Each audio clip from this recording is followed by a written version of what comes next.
the woman that made this all possible, Jackie Rapetti.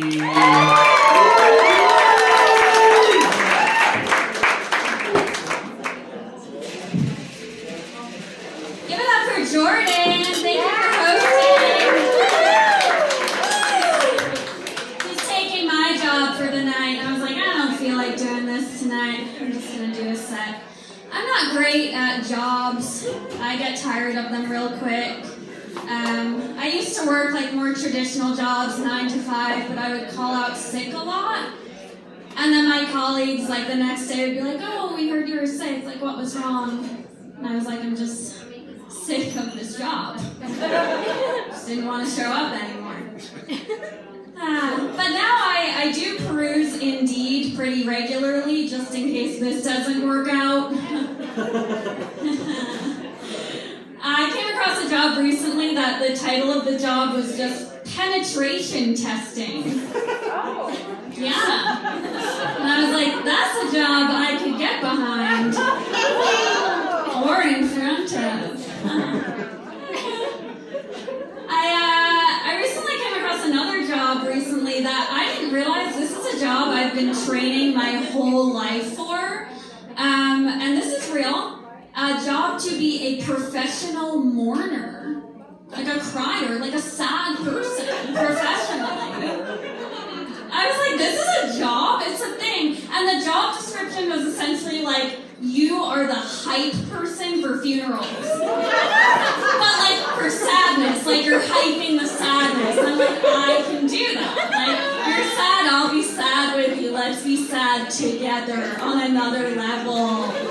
And it's funny because the job description is like ways to be even better at it. It's like wail and moan. And like jump on the casket as it's being lowered. Refuse to leave the grave. And then it was like you can even like give the eulogy. That's kind of weird. And then I was like, but most importantly, just like blend in with the friends and family. Like everything you just said is like the opposite of that. It's kind of weird. And then I can't imagine like what the job interview would be like for that. Like you show up and the interviewer is like, you're here to be a professional mourner? Tell me, in social situations, do you give off the energy where people come up to you and they're like, who died? And then they're like, okay, we're gonna test you now, and they like pull out a little urn.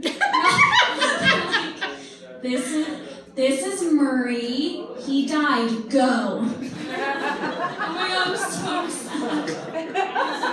I believe Murray's dead.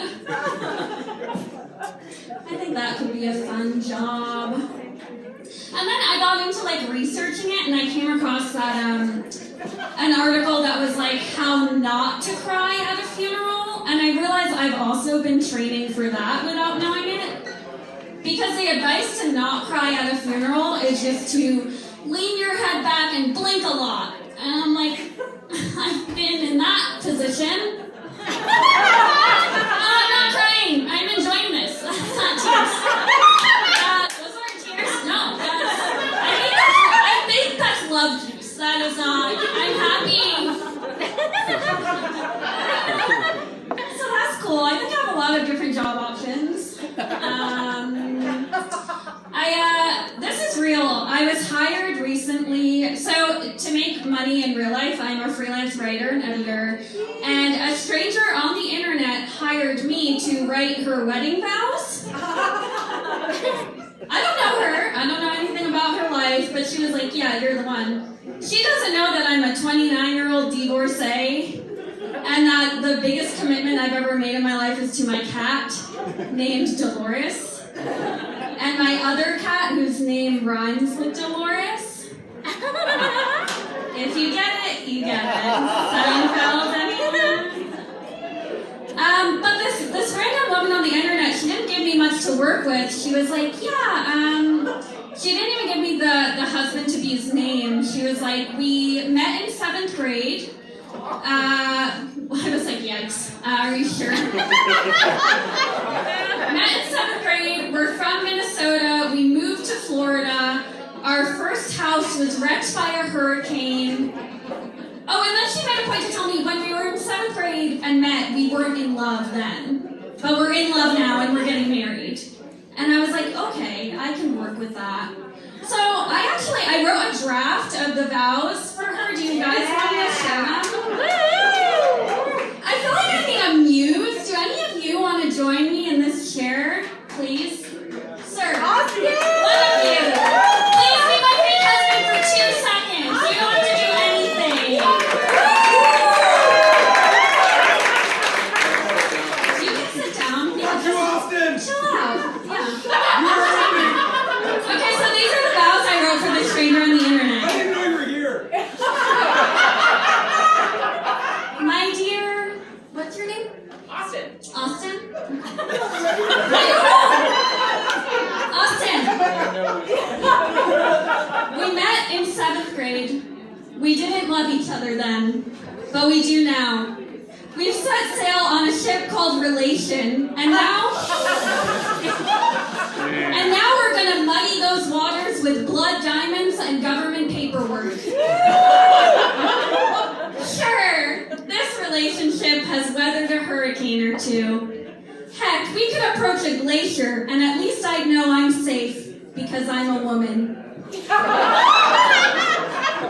We've set sail together. You make me wet. And now I'm lovesick. Sick of your love. I'm kidding, this is our wedding. Our wedding in Florida. Alligators. Crocodiles. Same but different, like us.